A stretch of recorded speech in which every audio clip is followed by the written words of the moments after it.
ये अनिकेत की वाइफ है? जी सर। अनिकेत! अनिकेत! उठिए ना! अनिकेत उठिए ना! क्या हो गया आपको? समझ क्या हुआ इनको? अनिकेत! अनिकेत!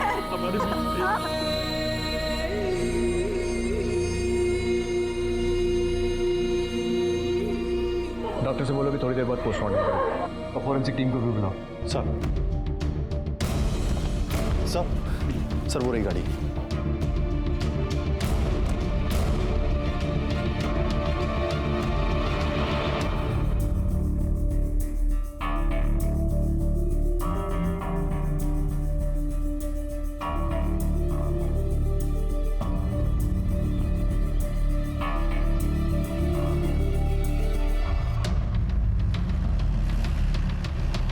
रोको।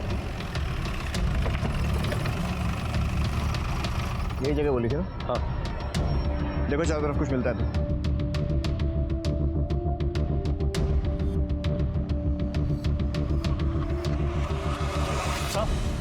सर ये देखिए, बुलेट।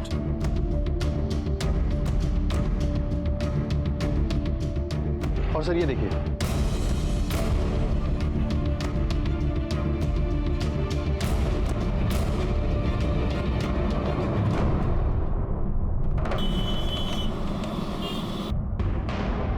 सर अनिकेत की एसयूवी जिस रास्ते से आई थी, मैंने उस पूरे रास्ते की सीसीटीवी फुटेज मंगा ली है। गुड। ऐसा करो, अनिकेत के दोस्त अपन को कल थाने बुलाओ।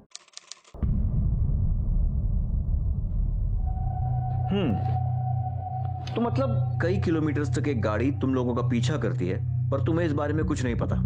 फिर एक आदमी तुम लोगों की तरफ गन निकालता है, पर गोली सिर्फ अनिकेत को मारता है और भाग जाता है, और साथ में बैठे शख्स को कुछ नहीं करता। सर जब अनिकेत ने झटके से गाड़ी रोकी, तब मुझे पता चला कि दूसरी गाड़ी ने फोर्सफुली उसको गाड़ी रोकने पर मजबूर किया। सर उस गनमैन ने अनिकेत पे गन पॉइंट की हुई थी। सर उसने गाड़ी रिवर्स करने की कोशिश की, पर तब तक उसने अनिकेत पे गोली चला दी सर। और सर अनिकेत। कमाल की बात है ना पंकज, हमने उस रूट का सीसीटीवी फुटेज चेक किया और उसमें क्लियर है कि वो कार बहुत देर से अनिकेत की एसयूवी का पीछा कर रही थी, और जिस तरीके से अनिकेत ने अपना रास्ता बदला, उससे ये साफ है कि अनिकेत को भी पता चल गया था कि कोई उसका पीछा कर रहा है, और तुमने कुछ नहीं देखा। अनिकेत ने भी तुम्हें कुछ नहीं बताया। सर हो सकता है अनिकेत ने मुझसे कुछ कहा हो, पर मैं ही नहीं सुन पाया सर असल में मैं। चलो ध्यान रखना अपना, ठीक है? आप भी ध्यान रखना। सर मैंने ईयरफोन्स लगाए हुए थे और सर अपने एक दोस्त से टेक्स्ट पे बात कर रहा था। सर हो सकता है अनिकेत ने मुझसे कुछ कहा हो, पर मुझे पता ही नहीं चला। और सर मैंने हुडी भी पहनी हुई थी, तो अनिकेत को भी पता नहीं चला होगा कि मैंने ईयरफोन्स लगाए हुए हैं। अच्छा, संगीत प्रेमी है। गुड।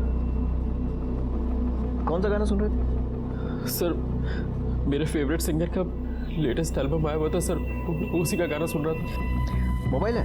सर क्या हुआ? लेकिन साउंड क्वालिटी चेक करनी है, ज्यादा कुछ नहीं। पता तो चले कि इतना क्या मजा आ रहा था गाना सुनने में कि आसपास ये सब घट गया और आप गाने में डूबे रहे। देखो देखो,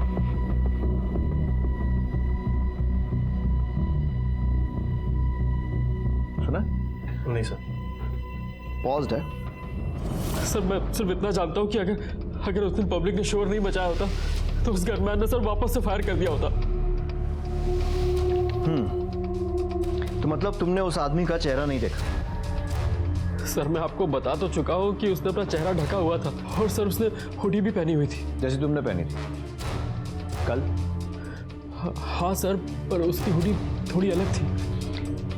मतलब तुमने ऐसा कुछ भी नोटिस नहीं किया जिससे हमें उस गनमैन को पकड़ने में मदद मिले? सर टैटू, सर उसके राइट हैंड पे एक टैटू बना हुआ था सर। कैसा टैटू? सर एक बड़ा सा टैटू था सर, यहाँ से लेके यहाँ तक सर, ग्रीन रंग का था, डिजाइन बनी हुई थी सर उसमें। हमारे स्केच आर्टिस्ट को बता के बनवा सकते हो? जी सर।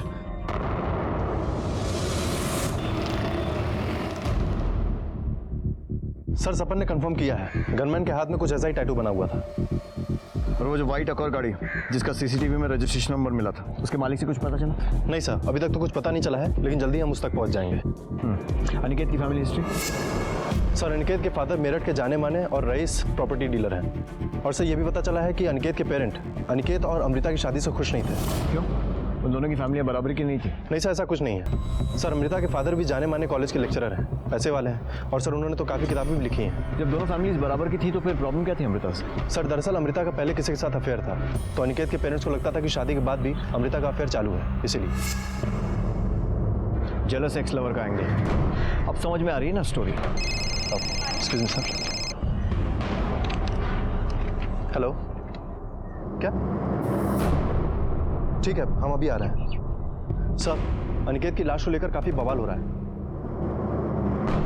हम ले जाएंगे, छोड़िए इसे, सोने मैंने कहा। अरे चुप हो जाइए। मेरे बेटे की एक ही गलती थी कि इसने इस लड़के के साथ शादी की। अब मैं इसे हाथ भी लगाने नहीं दूंगी। अरे ये क्या बकवास कर रही हैं आप? देखिए, अगर आपने अपना बेटा खोया है तो मेरी बेटी ने भी अपना पति खोया है। अनिकेत के ऊपर मेरी बेटी का भी उतना ही हक है, समझिए आप। छोड़िए मेरे को। क्या हो रहा है सब? आपको मेरे बेटे के मर्डर के लिए इन्वेस्टिगेशन करने की जरूरत नहीं है। मुझे मालूम है मेरे बेटे का मर्डर किसने किया है। गिरफ्तार कर लो इसे, इसी ने मेरे बेटे का मर्डर करवाया है, ये इस कमीने सपन के साथ मिलकर। नहीं सर, ये झूठ बोल रहे हैं। सच बात तो ये कि इन लोगों ने मुझे अपने घर की बहू माना ही नहीं। ये लोग मुझसे नफरत करते हैं क्योंकि इनके बेटे ने मुझसे शादी करी थी। अरे तुझ जैसी औरत के साथ नफरत नहीं करेंगे तो और क्या करेंगे? हमें सब पता है कि तूने कहाँ का और किधर किधर गुल खिलाए हैं। अपनी रंगरलियों के लिए तूने मेरे बेटे की जान ले ली है। देखिए, जुबान संभाल कर बात कीजिए, समझे? बस बात हुआ। पूरे हॉस्पिटल को मछली मार्केट बना के रखा हुआ है आप लोगों ने। जो मरा है वो आपका बेटा है, आपका दामाद, तुम्हारा पति। कम से कम उसकी तो इज्जत कर लो। अरे मैं कह रहा हूँ सर कि इसने ही मेरे बेटे को मारा है। इसका चक्कर चल रहा था। इन दोनों के अलावा किसी को नहीं पता था कि मेरा बेटा कहाँ जा रहा है। इन लोगों ने ही उन गुंडों को बताया होगा। देखिए मैं किसी और को एक्सपर्ट कमेंट देना है? गुड। तो पूरी इज्जत के साथ अनिकेत का क्रियाक्रम कीजिए और उसका कत्ल किसने किया है यह पता लगाने की जिम्मेदारी हम पर छोड़ दीजिए। बॉडी लेकर जाओ, जाइए आप लोग।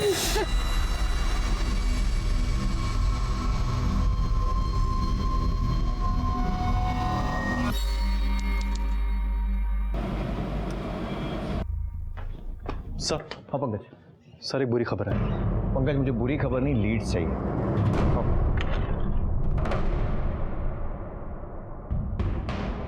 बोलो क्या बुरी खबर है? सर जो कार अनिकेत के एसयूवी का पीछा कर रही थी उसका रजिस्ट्रेशन नंबर UP 14XX4400 फर्जी है सर। इस नंबर की कोई भी एक और कार रजिस्टर्ड नहीं है सर। वाकई में बुरी खबर है। ऐसा करो, इस नंबर के आसपास के जितने नंबर्स हैं उनकी पूरी सीरीज चेक करो और देखो उनमें से कोई वाइट एकॉर्ड का नंबर है। अंधेरे में तीर चलाने जैसा है, पर क्या पता निशाने पर लग जाए। मैं पता करता हूँ सर। सर वो अमृता ठाकुर है।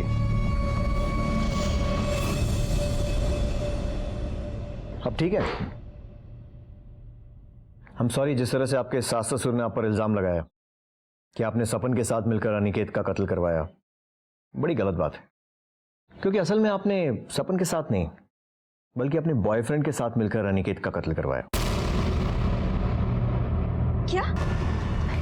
ये क्या बकवास कर रहे हैं आप मेरे ऊपर ऐसे बेसलेस एलिगेशन कैसे लगा सकते हैं? बेसलेस जी। मतलब आपका कोई बॉयफ्रेंड नहीं है? नहीं सर, था। मेरा बॉयफ्रेंड था। अनिकेत से पहले मेरी लाइफ में कोई और भी था, पर सर शादी से पहले मेरा उसके साथ ब्रेकअप हो चुका था और अनिकेत से शादी करने के बाद मैं बहुत खुश थी। वो मुझसे बहुत प्यार करते थे और मैं भी उनसे बहुत प्यार करती थी। इनफैक्ट मैं अभी भी उनसे प्यार करती हूँ और वो कहीं नहीं गए। वो मेरे लिए जिंदा है, मेरे पास है। ये सब होने के 34 दिन पहले मेरी शादी हुई थी सर। मेरी किस्मत इतनी बुरी कैसे हो सकती है? और सर बॉयफ्रेंड जैसा तो कुछ भी नहीं है सर। सच में? अमृता जी, ये मेरे पास कुछ कागज हैं जिन्हें हम CDR कहते हैं, कॉल डिटेल रिकॉर्ड्स। इनके हिसाब से जब आप अनिकेत और सपन के साथ लंच पर गई थी उसके जस्ट पहले आपने एक नंबर पर बात की थी और जब उन दोनों ने आपको ऑफिस ड्रॉप किया उसके बाद फिर से आपने उसी नंबर पर कॉल करके बात की। अब सवाल यह है कि आपने किससे बात की होगी? मुझे लगता है कि आपका बॉयफ्रेंड ही होगा। देखिए, या तो आप बता दीजिए, नहीं तो हम तो पता लगा ही नहीं। हाँ सर, मैंने विक्रम से बात करी थी। विक्रम मेरा एक्स बॉयफ्रेंड। मुंबई में मैं और विक्रम साथ में ही पढ़ते थे और हमारा सीरियस अफेयर भी था। बट सर कुछ रीजंस की वजह से मेरा उसके साथ ब्रेकअप हो गया था और फिर मैं दिल्ली शिफ्ट हो गई थी। सर मैं मूव ऑन कर चुकी थी, पर विक्रम मुझे नहीं भूल पाया था। वो मुझे बार बार फोन करता था, यहाँ तक कि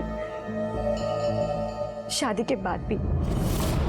मैंने उसे बार बार समझाया कि मेरी शादी हो चुकी है, मुझे फोन मत करो, लेकिन उसने कहा कि वो अपनी जान दे देगा। और सर मैं डर गई थी, इसीलिए मैं उससे बात करती थी। मैंने उसे कई बार बोला कि मेरी लाइफ में उसके लिए कोई जगह नहीं है, पर वो सुनने को ही नहीं तैयार था। सर वो मुझे बार बार कॉल करता था। मैं हर तरीके से आपकी हेल्प करने को तैयार हूँ। प्लीज मेरे पति के कातिल को ढूंढिए और उन्हें कड़ी से कड़ी सजा दीजिए। सर चलिए, किसी बात में तुम्हारे ख्यालात मिलते हैं। मैं भी आपके पति के कातिल को कड़ी से कड़ी सजा दिलवाना चाहता हूँ। अच्छा, ये विक्रम मुंबई में कहाँ रहता है? पता नहीं सर, मैं तो 2 साल पहले यहाँ पे शिफ्ट हो गई थी। वो कहाँ रहता है मुझे उसका कोई आइडिया नहीं है।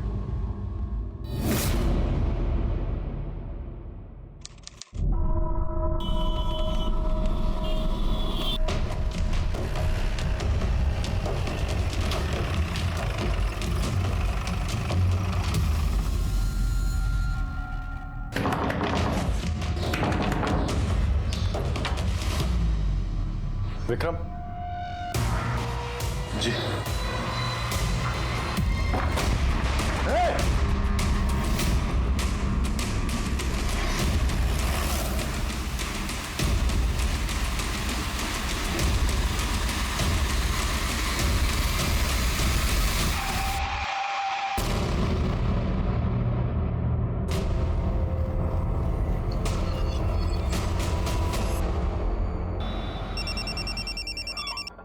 हाँ पंकज बोलो। क्या? यस सर, विक्रम पिछले 1 हफ्ते से दिल्ली में ही था। मैंने उसे अरेस्ट कर लिया सर। बहुत दौड़ाया साले ने। गुड, लगता है केस जल्दी सॉल्व होने वाला है। लेकर आओ इस विक्रम को। तब तक मैं जरा अमृता मैडम को मीटिंग के लिए बुलाता हूँ। ठीक है सर।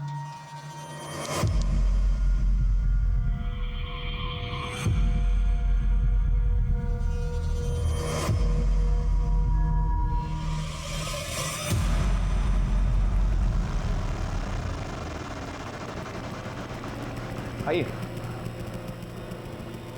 बहुत सारे सवाल पूछने हैं आपसे, और आपको तो पता ही होगा कि मैं आपसे क्या पूछने वाला हूं। अब मैं आपसे सवाल पूछूंगा, फिर आप इनकार करेंगी, फिर मुझे आपसे सख्ती करनी पड़ेगी, फिर आप डर जाएंगे और फिर सब कुछ बताएंगे। इसमें ना बहुत सारा टाइम वेस्ट होगा हम दोनों का। तो बेहतर है कि आप खुद ही मुझे सब कुछ बता दें। क्यों? बैठिए।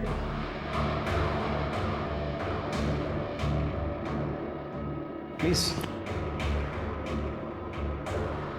सर मैं मानती हूँ कि मैंने आप लोग से छुपाया कि विक्रम यहाँ दिल्ली में था। एक्चुअली सर विक्रम मुझसे मिलने के लिए बहुत डेस्परेट था। मैंने उसको बहुत बार समझाया, पर इसने मुझे धमकी दिया कि अगर मैं इससे नहीं मिलूंगी तो ये मेरे पति अनिकेत को सब कुछ बता देगा कि ये मुझसे आज भी प्यार करता है। सर इसी रीजन की वजह से मैंने इसको हाँ बोल दिया और अब लंच पर मिलने वाले थे, पर लास्ट मोमेंट पे अनिकेत का फोन आया और उन्होंने बोला कि वो मुझे और सपन को लंच पर लेके जाना चाहते हैं। सर मैंने विक्रम को मना कर दिया और हम लंच पर चले गए। और लंच से लौटने वक्त उन्होंने मुझे ऑफिस के बाहर ड्रॉप कर दिया और फिर विक्रम ने मुझे कॉल किया।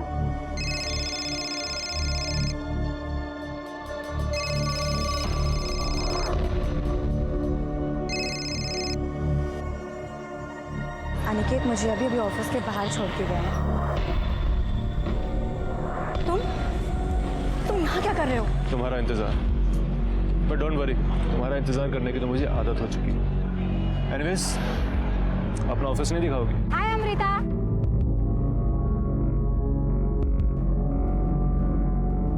फ्रेंड विक्रम। हाय विक्रम। हाय विक्रम। हेलो। मैं तो सोच रहा था कि मुंबई छोड़ के अमृता पता नहीं कहाँ काम कर रही है। कॉफी वॉफी नहीं पिलाओगे? ऑफ कोर्स यार, चलो चलो। तो विक्रम तुम्हारे साथ ऑफिस में था? जी, विक्रम मेरे साथ ही था। जब मुझे फोन आया कि सब लोग अनिकेत को हॉस्पिटल लेकर जा रहे हैं, विक्रम ने मुझसे कहा कि वो भी हॉस्पिटल चलना चाहता है, पर मैंने उसको मना कर दिया सर, बिकॉज आप तो जानते हैं मेरे इन-लॉज वो मेरे पर कैसे कैसे एलिगेशंस लगाते हैं। इसी वजह से मैंने किसी को नहीं बताया कि विक्रम यहाँ दिल्ली में है। पर आई डोंट नो कि ये बात सपन को कैसे पता चल गई। मैंने उसको रिक्वेस्ट किया कि ये बात वो किसी को भी ना बताए। उस वक्त इतनी सारी चीजें थी हैंडल करने को, सब कुछ इतना कॉम्प्लिकेटेड होते जा रहा था और मैं नहीं चाहती थी कि कॉम्प्लिकेशंस और बढ़ जाए। तो फिर तुम पुलिस को देखकर भागी क्यों थे? सर अमृता ने मुझे बताया था कि रिकॉर्ड चेक करने शुरू किए और सीसीटीवी फुटेज और सपन के बयान के आधार पर पुलिस ने उस हत्यारे का हुलिया मीडिया में जारी किया, जिसमें खास तौर पर उस हत्यारे के टैटू को दिखाया गया। और पुलिस ने हत्यारे की सूचना देने वाले को 5 लाख का इनाम देने का इश्तिहार भी निकलवाया। उन्हें उम्मीद थी कि इस तरह से जल्द ही कोई ना कोई उनके सामने जरूर आएगा, लेकिन जो उनके सामने आया वो एक बड़ी साजिश की तरफ इशारा कर रहा था।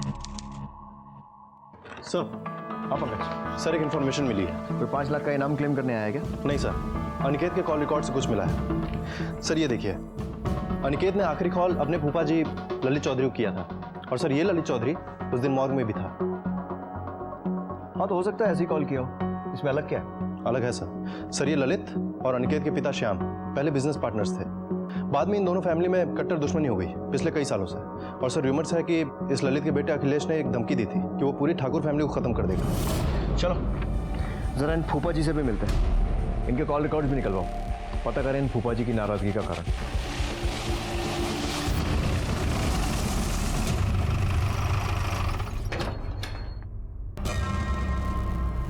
अरे आप लोग यहाँ?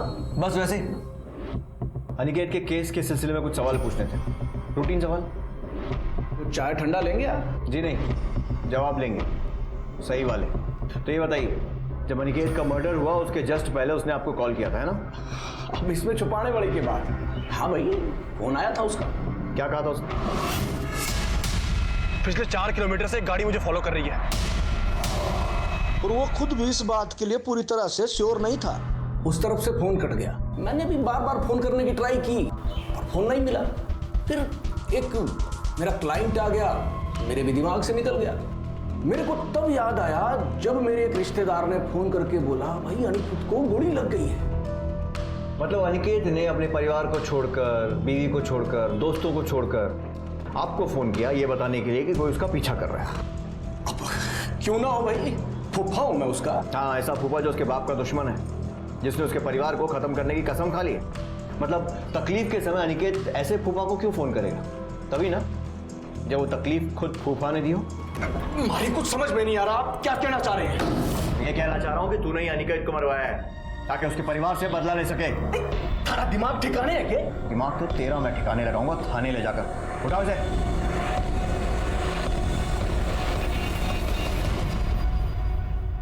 बहुत गलती कर रहे हैं। ये देख, ये नंबर जिस पर पिछले महीने तूने 2 बार बात की थी, किसका है? हजारों फोन करता हूं, अब किस किस को याद रखूंगा? नहीं याद दिलाता। बिरजू नाम है उसका, सुपारी लेता लोगों को मारने की। याद आया? हाँ, वो बिरजू को फोन किया था अनिकेत की सुपारी देने के लिए। और क्या करता मैं? अनिकेत ने मेरे को धमकी दी थी कि पूरे परिवार को मार डालूंगा। मेरे को तो बड़ा गुस्सा आ रहा था, पागल हो गया था मैं। जैसे ही मारा गुस्सा शांत हुआ, मैंने मन बदल लिया। मन नहीं बदला है तो अपनी बात बदल रहा है। तू नहीं मरवाया ना अनिकेत को? नहीं सर, मैं सच कह रहा हूँ। आप बिरजू को पूछ लो। अनिकेत को भी ऐसा ही गुस्सा आ रहा था, वो भी यही समझ रहा था कि मैंने गुंडे भेजे हैं। तभी तो गुस्से में उसने मेरे को फोन किया था। पिछले 4 किलोमीटर से एक गाड़ी मुझे फॉलो कर रही है। ये बकवास बंद कर अनिकेत, हैं? अरे मैं बोल रहा हूँ ना, मैंने कोई आदमी ना भेजे हैं। मेरे पीछे गुंडे सिर्फ तू ही भेज सकता है, लेकिन एक बात याद रख, तुझे मारे बिना मैं मरूंगा नहीं, समझा? देख, तू अपने इन पचड़ों में ना मारे को मत डाल। और वैसे भी तूने और तारे बाप ने जो है बड़े लोगों का उल्लू काटा है, उनमें से ही कोई होगा। तुझे तो मैं बाद में देखता हूँ। उसके बाद अनिकेत का कोई फोन नहीं आया। जब तक हमारी इंक्वायरी पूरी नहीं हो जाती ना, शहर छोड़कर मत जाइए। सर हमने काफी नंबर से मैच कराया, लेकिन एक कार का नंबर ऐसा मिला जो उस नंबर से काफी करीब है। और सर इस व्हाइट अकॉर्ड कार का नंबर है UP 14XX 4300, ना कि 4400। हो सकता है उन लोगों ने 300 का 400 कर दिया। Yes sir. और सर ये कार गाजियाबाद के रहने वाले किसी महेश त्रिपाठी के नाम पे रजिस्टर्ड है। महेश त्रिपाठी।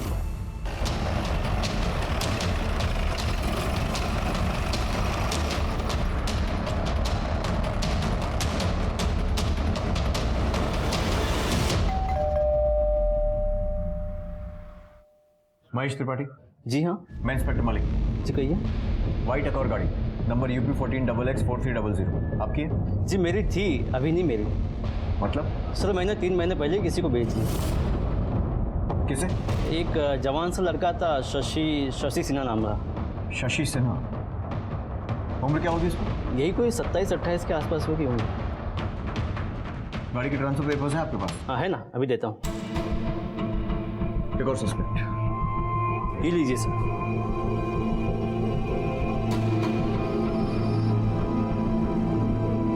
क्या है इसमें? कुछ भी क्लियर नहीं है। और सॉरी सर, थोड़ी सी गलती से ग्रेवी गिर गई थी इसके ऊपर। उसके बारे में कुछ और बता पाएंगे? ज़्यादा कुछ नहीं पता उसके बारे में, लेकिन हाँ उसके हाथ में छोटा सा टैटू था।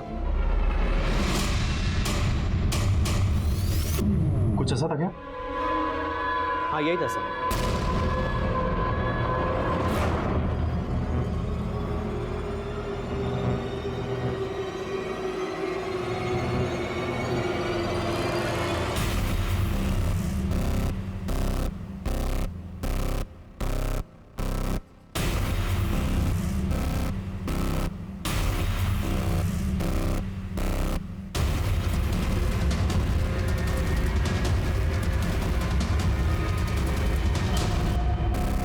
मैंने बोला था ना तेरे को। अरे हाँ यार, मुझे लगा था यहाँ कोई नहीं रहता है। एक हफ्ते से यहाँ बाहर भी बहुत कम निकलता है।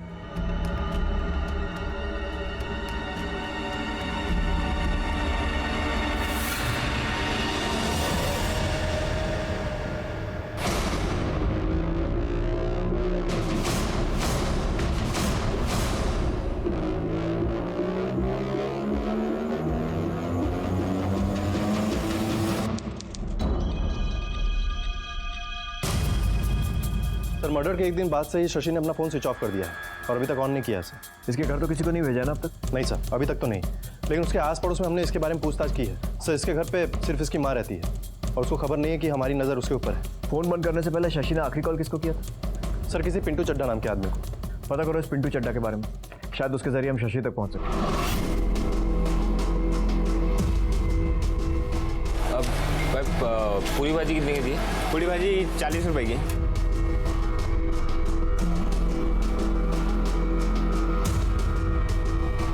अब समोसे 10 रुपए का एक देना।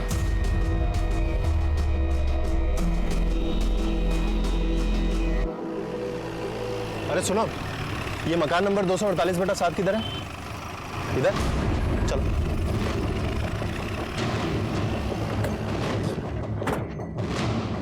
इस बार कोई गड़बड़ नहीं होनी चाहिए। ये पिंटू चड्डा मुझे हर हालत में चाहिए। हो सकता है यही हमें शशि तक पहुंचाए। घर के पीछे वाले रास्ते पर भी नजर रखो, कहीं भागने की कोशिश न करें। सर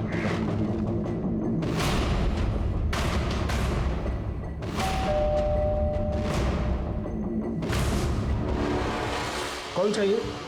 आप पिंटू चड्डा? हाँ हूँ। तो ये बता, शशि सिन्हा कहाँ है? हाँ, मुझे माफ कर दो, मुझे नहीं मालूम। मैं पिंटू चड्डा नहीं हूँ। झूठ बोलता है, लेके चल। इसने कुछ नहीं किया सर, मत मारिए मत मारिए। अरे आप लोग क्यों मार रहे हैं इसे? झूठ बोलेगा तो पिटेगा। बोल रहा है कि पिंटू नहीं हूँ। हाँ साहब, ये पिंटू नहीं है, ये तो नत्थू है। अरे यहाँ बेर और इमली का ठेला लगाता है और ये बीवी है उसकी। तो पिंटू चड्ढा कहाँ है? वो तो मर गया अभी कुछ ही दिन पहले। कोई बीमारी हुई थी उसे, कोई आगे पीछे था नहीं, तो हम लोगों ने पैसे इकट्ठे करके उसका क्रियाक्रम कर दिया था। साहब ये घर खाली पड़ा था तो मैं अपने परिवार के साथ आकर यहाँ रहने लगा।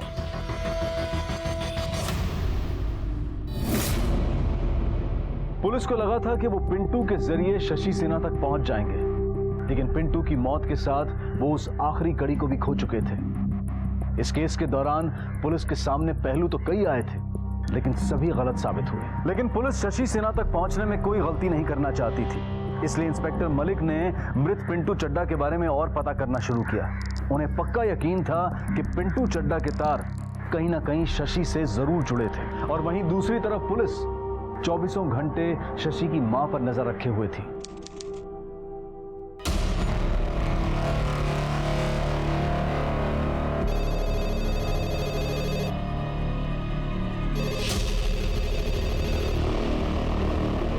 हेलो हेलो माँ, अब शशि बोल रहा हूँ। शशि बेटा, कहाँ हो तुम? कैसे हो? मैं ठीक नहीं हूँ माँ, मुझे कुछ पैसों की जरूरत है। घर आ जाओ बेटा। माँ अभी घर नहीं आ सकता मैं। क्यों? किससे डर रहे हो? वो गुंडा, वो अभी भी तुम्हारे पीछे पड़ा है ना? माँ ये सब मैं अभी बता नहीं सकता, आप ना मेरे लिए कुछ 10-15 हज़ार का जुगाड़ करके रखना, ठीक है? अब मैं आपको फिर से फोन करता हूँ।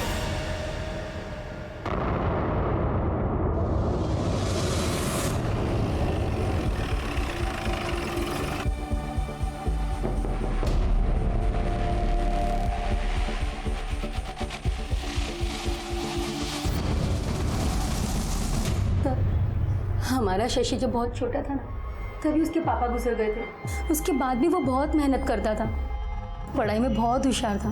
12वीं में तो उसको 95% आए थे और 2014 में उसने बीई करके सिविल इंजीनियर बना। पर सर उसे नौकरी नहीं करनी थी, उसे बहुत कम समय में बहुत सारा पैसा कमाना था, इसलिए रियल एस्टेट एजेंट बना वो।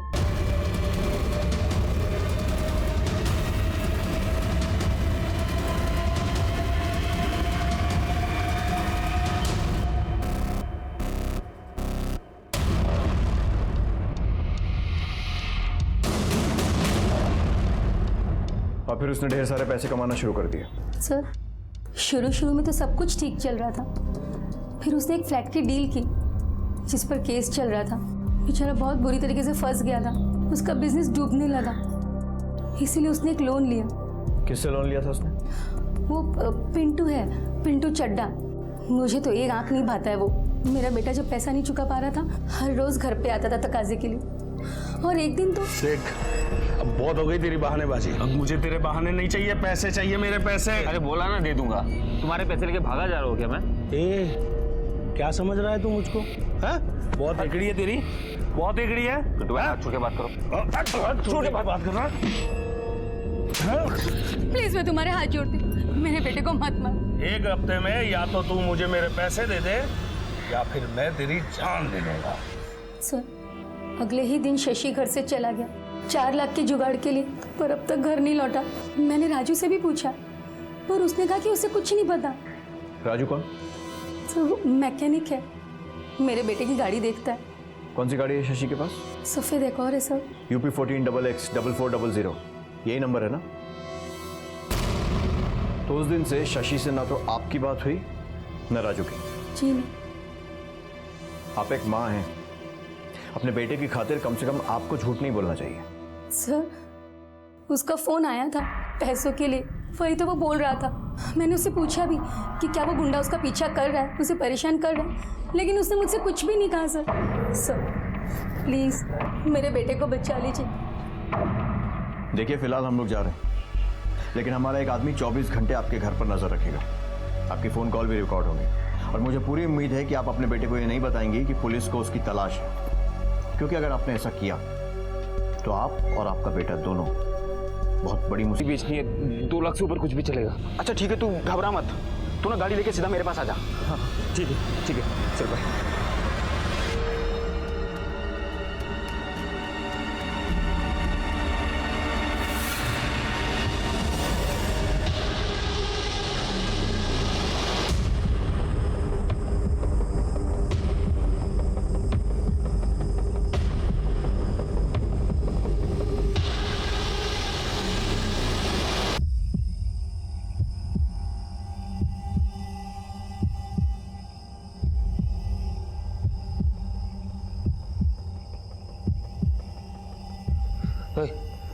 राजू का है? वह शशि, राजू को बुलाओ यार। क्या काम है? अरे मिलना है उससे। पहले हमसे तो मिल लो।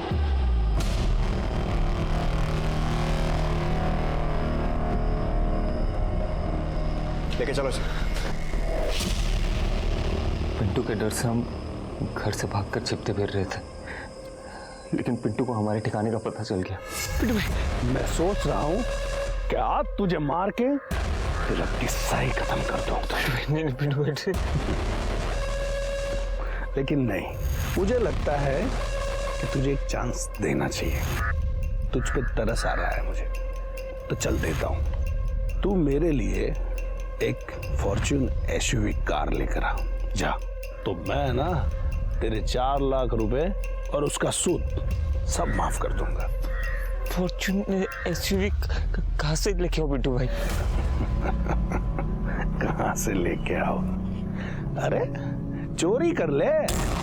मुझे उसकी उधारी चुकानी थी और मेरे पास कोई चारा नहीं था, और मैं और राजू मैकेनिक उस दिन नोएडा में व्हाइट फॉर्च्यून एसयूवी ढूंढने निकल गए।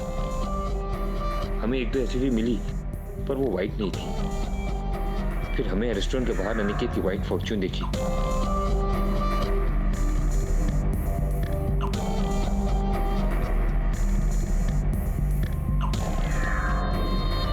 ये देख, एकदम नया माल है। हाँ ये चलेगा यार। क्या करें? पार्किंग से चुरा ले। पार्किंग चुराने में खतरा है, कैमरे लगे होंगे। मैं तो बोलता हूँ मौका देखकर रास्ते में छीन लेते हैं। मैं गाड़ी पे नजर रखता हूँ, तू जाकर आसपास का जायजा लेके। ठीक है, चल।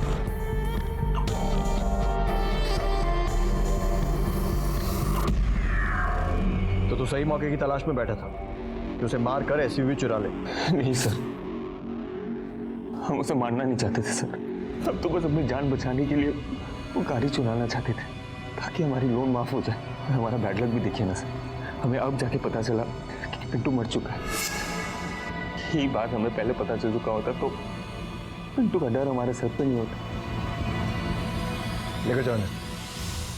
पुलिस के हाथ अनिकेत का असली कातिल लग चुका था। शशि को अपने किए हुए अपराध की सजा जरूर मिलेगी, लेकिन कुछ सवाल ऐसे हैं जो शायद कभी खत्म नहीं होंगे।